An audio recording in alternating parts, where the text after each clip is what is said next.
Hey friends, Bree here. Today's video, I want to go ahead and show you how I schedule out our homeschool schedule, Monday through Friday, in order to make sure that the kids have me when they need me with certain subjects and that I'm able to give my time to the youngest one who is not currently in school. Let me show you how I do it.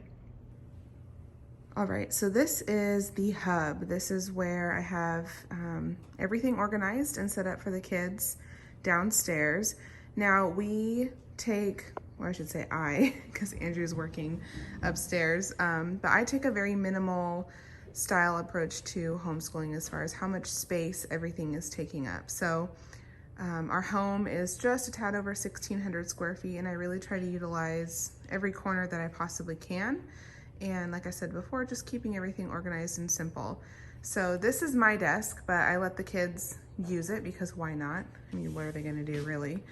And this is how I organize their classes. Okay, so I have made a video already sharing with y'all how I go ahead and schedule out and plan out how many days a week we're gonna be doing each subject. But I wanted to show you more of like a finished version of that. So here was our first week of school. We have on the side here, Monday through Friday, and then I have all of the classes listed up here at the top. And then what I've done is I just go through and I've put in what classes will be done on what days for what weeks and what lesson plans and little things like that. After I wrote out what days each subject was going to be taught on, I assigned it a color. And what that color tells me is how much involvement is needed by myself.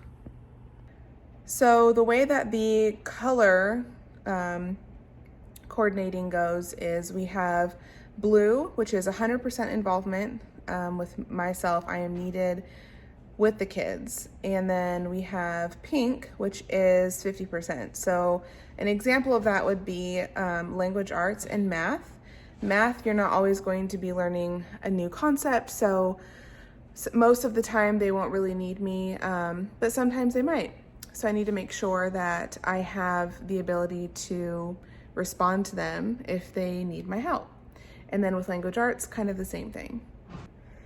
And the third one is orange, which is they don't need me at all. So there are some subjects that the kids can do on their own.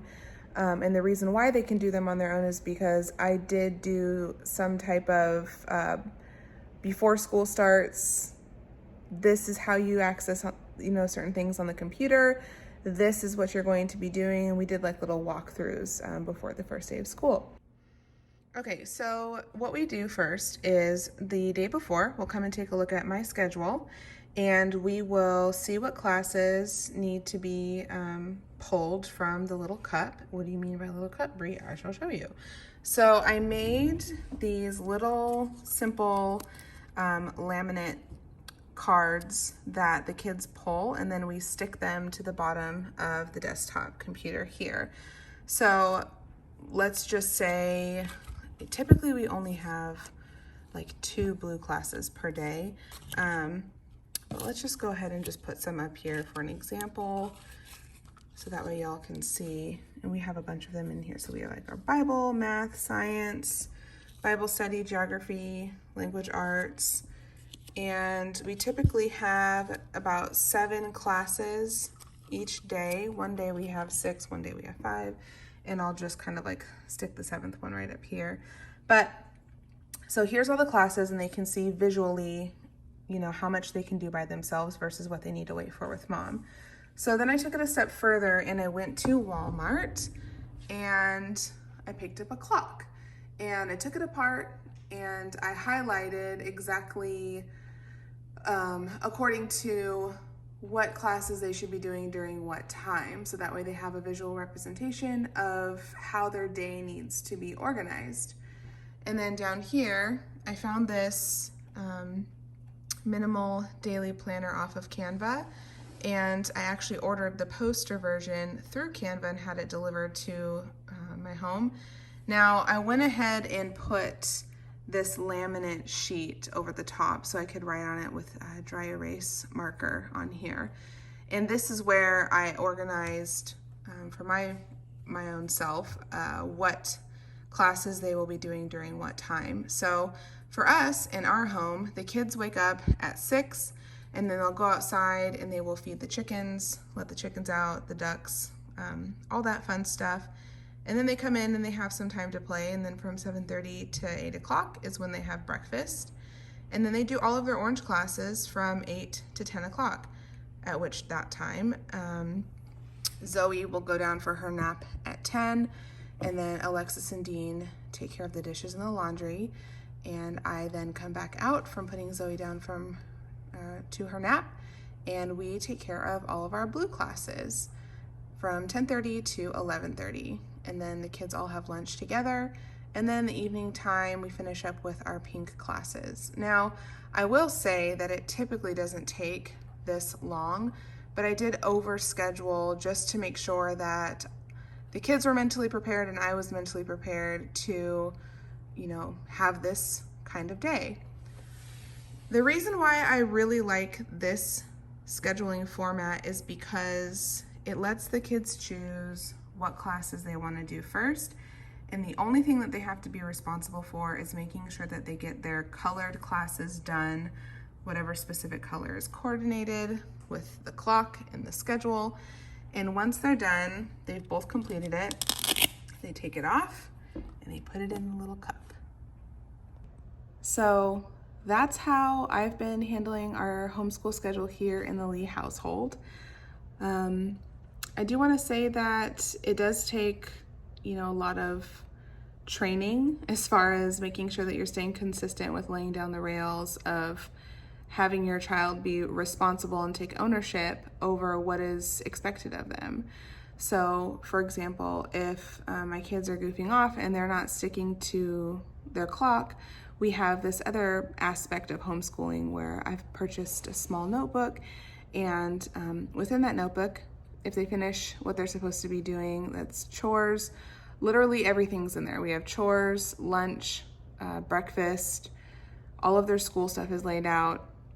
If they complete it when they're supposed to complete it in their allotted time, then they get a sticker, and each sticker is worth a specific dollar value or cent value. So that way at the end of the week, they can collect some money for getting things done on time.